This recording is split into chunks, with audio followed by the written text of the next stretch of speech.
জলরাশির মায়াবী Saint Martin দ্বীপে গভীর রাতে হঠাৎ করেই সমুদ্রের গর্জন ছাপিয়ে শোনা যায় আগুন আগুন আর্তনাদ। 14 জানুয়ারি রাত 2:30টার পর প্রথমে আগুন লাগে শায়রি নামের রিসোর্টে। এরপর সেই আগুন ছড়িয়ে পড়ে পাশের বিচ ভ্যালি ও কিংশুক রিসোর্টেও।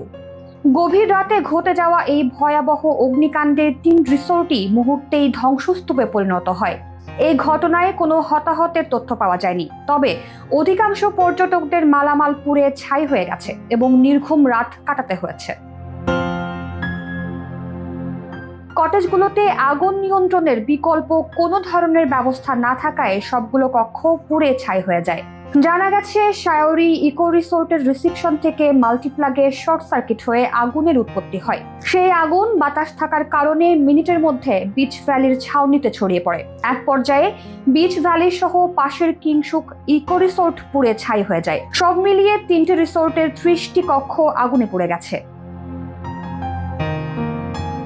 সেন্ট মার্টিন দ্বীপের স্থানীয় বাসিন্দা এবং বেড়াতে আসা পর্যটক, কোস্টগার্ড, নৌবাহিনী, ট্যুরিস্ট পুলিশ, আইন শৃঙ্খলা বাহিনীর সদস্যদের সবার চেষ্টায় ভোররাত প্রায় 4টার দিকে আগুন নিয়ন্ত্রণে আনা সম্ভব হয়।